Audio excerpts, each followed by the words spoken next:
So பயணி digital TV அப்படின்னு சொல்லிட்டு நம்ம ஐபிடிவி கொடுத்துட்ருக்கோம். அந்த ஐபிடிவியில் வந்து இப்போது ஆக்டிவேஷன் டீஆக்டிவேஷன் கஸ்டமருக்கு வந்து நம்ம எப்படி பண்ணுறது, நியூ கஸ்டமர் எப்படி ஆட் பண்ணணும், கஸ்டமருக்கு எப்படி ரெனியூவல் பண்ணுறது, அவங்களோட டேஷ்போர்டு எப்படி கொடுத்துருக்காங்கிறது நம்ம செக் பண்ணிக்கலாம். நாங்கள் ஒரு யூசர் நேம் பாஸ்வேர்ட் கொடுத்துருவோம். யூசர் நேம் பாஸ்வேர்ட் கொடுத்தோம்னா நீங்கள் லாக்இன் பண்ணிக்கலாம் அந்த யூசர் நேம் பாஸ்வேர்டை வச்சுட்டு. அந்த ஒன்ஸ் அந்த யூசர் நேம் பாஸ்வேர்டை க்ரியேட் பண்ணிட்டீங்கன்னா கஸ்டமர்ஸில் போயிட்டு ஆட் கஸ்டமரில் போயிட்டு பிரான்ச் வந்து நீங்கள் டிஃபால்ட்னு செலக்ட் பண்ணிக்கலாம். ஸோ நீங்கள் எங்கள் கஸ்டமர்ஸோட டீட்டெயில்ஸ் கொடுத்துக்கலாம். ஃபர்ஸ்ட் நேம் லாஸ்ட் நேம்ன்றது வந்து நீங்கள் எக்ஸாம்பிள் வந்துட்டு எல்லா டீட்டெயில்ஸும் நீங்கள் இதில் கொடுத்துக்கலாம். அந்த டீட்டெயில்ஸ் கொடுத்ததுக்கப்புறம் கஸ்டமரோட ரெஜிஸ்டர்ட் மொபைல் நம்பர், அதாவது வந்து ஐகான் ரேடியஸில் என்ன ரெஜிஸ்டர்ட் மொபைல் நம்பர் கொடுத்துருக்காங்களோ அந்த மொபைல் நம்பர், அவங்க மெயில் அட்ரஸ், இந்த டீட்டெயில்ஸ் கண்டிப்பாக கொடுத்துருங்க.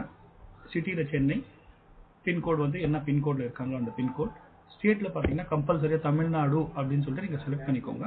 என்ன ரீசன் தமிழ்நாடு செலக்ட் பண்ணணுன்னா எல்சிஎன் நம்பர் வந்துட்டு உங்களுக்கு 1லேருந்து ஸ்டார்ட் ஆகணும்னா கட்டாயமாக வந்து தமிழ்நாடுன்னு நீங்கள் செலக்ட் பண்ணி ஆகணும்.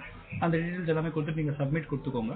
ஒன்ஸ் இந்த ப்ரொஃபைல் கிரியேட் பண்ணதுக்கப்புறம் கூகுள் ப்ளே ஸ்டோர் இல்லைனா வந்துட்டு ஃபயர் ஸ்டிக்கில் போயிட்டு நீங்கள் ப்ளே ஸ்டோர்லேருந்து பயணி டிஜிட்டல் டிவி இந்த ஆப்பை வந்து நீங்கள் டவுன்லோட் பண்ணி இன்ஸ்டால் பண்ணிக்கணும். ஒன்ஸ் இன்ஸ்டால் பண்ணிங்கன்னா கஸ்டமரோட மொபைல் நம்பர் கேட்கும். நீங்கள் இங்கே என்ன ரிஜிஸ்டர்ட் மொபைல் நம்பர் கொடுத்துருக்கீங்களோ அதே மொபைல் நம்பர் தான் நீங்கள் கஸ்டமருக்கு வந்துட்டு டிவிலையோ லாகின் பண்ணுற மாதிரி வரும். ஒன்ஸ் நீங்கள் டிவியில் லாகின் பண்ணிட்டீங்கன்னா அவங்களுக்கு வந்துட்டு ஓடிபி வரும்.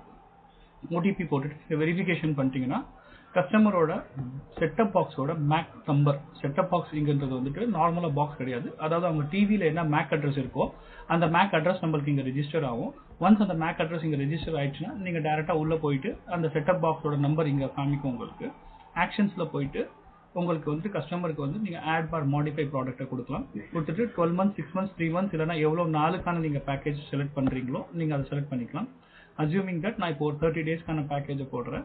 30 daysக்காக பேக்கேஜை போட்டுட்டு கஸ்டமருக்கு வந்துட்டு ஒரு தமிழ் HD லைட்டோட பேக்கேஜ் அதை நான் செலக்ட் பண்ணுறேன்னு வச்சுக்கோங்க. செலக்ட் பண்ணியாச்சு. ஆட் ப்ராடக்ட் கொடுத்ததுக்கப்புறம் உங்களுக்கு வந்து டோட்டல் ஏற்கனவே எக்ஸிஸ்டிங் வேலெட்டில் என்ன பேலன்ஸ் இருக்குது, ஓகேங்களா. ஸோ கீழே வந்ததுக்கப்புறம் உங்களுக்கு ஷேரிங்கில் எவ்வளோ பேலன்ஸ் டிடெக்ட் ஆகும், உங்களோட ஃபைனல் அமௌண்ட் எவ்வளோ இருக்குன்றது அந்த டீட்டெயில்ஸ் மேற்கொண்டு உங்களுக்கு இந்த போர்ட்டல்லே காமிச்சிடும். ஒன்ஸ் நீங்கள் இங்கே கன்ஃபார்ம் ப்ராடக்ட் கொடுத்துட்டிங்கன்னா உங்களுக்கு வந்து இங்கே ஸ்டேட்டஸ் ஆக்டிவாக மாறிடும், எக்ஸ்பயர்டுக்கு வரல. அதுக்கப்புறம் கஸ்டமர் வந்துட்டு டேரெக்டாகவே லாகின் பண்ணிக்கலாம். அவங்களோட டிவியில் போயிட்டு அந்த எரர் வந்துச்சு பார்த்தீங்களா, அந்த எரரை வந்து டேரெக்டாகவே லாகின் பண்ணிக்கலாம். ஸோ இதுதான் வந்து பார்த்தீங்கன்னா டோட்டலாக வந்துட்டு ஒரு ஆக்டிவேஷனுக்கான ப்ராசஸ். இன்னொரு ப்ராசஸ் என்ன பார்த்தீங்கன்னா கேன்சலேஷன். இப்போ ஃபார் எக்ஸாம்பிள் ஒரு கஸ்டமருக்கு வந்து நீங்கள் வந்து ஒரு செட்டப் பாக்ஸை டெலிட் பண்ணணும், இல்லை அவங்க டிவியை மாற்றி போடுறாங்கன்னா நீங்கள் டெலிட் எஸ்டிபி அப்படின்னு சொல்லிட்டு கொடுத்துட்டிங்கன்னா இந்த மேக் அட்ரஸ் உங்களுக்கு மாறி போயிடும். ஸோ ஒன்ஸ் இது மாறிடுச்சுன்னா நீங்கள் வந்து புது பாக்ஸ்லையோ இல்லை டிவிலையோ இல்லை எதில் லாகின் பண்ணுறாங்களோ அதை லாகின் பண்ணிவிட்டு கஸ்டமரோட புது மேக் அட்ரஸ் இங்கே ரிஜிஸ்டர் பண்ணிவிட்டு அதுக்கப்புறம் வந்துட்டு ரீட்ரிகர் பண்ணிக்கலாம். அந்த ரீட்ரிகரோட ஆப்ஷன் இதுலேயே வரும் உங்களுக்கு. ஸோ இப்படி தான் செட்டப் பாக்ஸ் ஆட் பண்ணணும்.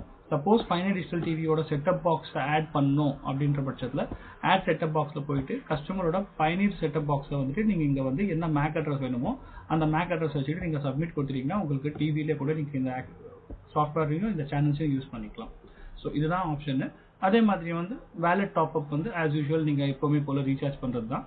டாப்அப் என்ன அமௌண்ட் இருக்குது, என்ன அமௌண்ட் செலக்ட் பண்ண விரும்புகிறதோ அந்த அமௌண்ட், இல்லை கம்மி வேல்யூ போடணும், டினாமினேஷன் கம்மியாக போடணும்னா 100 rupees போடணும்னா கூட நீங்கள் அந்த அமௌண்ட்டை நீங்கள் ஆட் பண்ணிக்கலாம். ஸோ இதுதான் டீட்டெயில்ஸ் உங்களுக்கு. ஸோ உங்களோட டீட்டெயில்ஸ் பார்த்தீங்கன்னா அது இல்லாமல் வந்து நீங்கள் டேரெக்டாகவே வந்துட்டு டேஷ்போர்டில் வந்துட்டு நீங்கள் கஸ்டமரோட லிஸ்ட் ஆக்சஸ் பண்ணிக்கலாம். இது இல்லாமல் கூடிய சீக்கிரத்தில் வந்து நம்ம யூஸ் பண்ணுற சாஃப்ட்வேர் ஐகான் ரேடியஸையும் இதையும் சிங்க்ரனைஸ் பண்ணிட்டு இருக்காங்க. ஸோ நீங்கள் கஸ்டமரை வந்துட்டு ஐகான் ரேடியஸில் இருந்து நீங்கள் ரீசார்ஜ் பண்ணால் கூட இந்த பேனல் வந்து ஆட்டோமேட்டிக்காக கஸ்டமருக்கு செட்டப் பாக்ஸ் ஆட்டோமேட்டிக்காக ரீசார்ஜ் ஆகிற மாதிரி ஆப்ஷன்ஸ் வந்து நமக்கு கொடுத்துருக்காங்க. ஸோ இதுதான் டீட்டெயில்ஸ். தேங்க்யூ.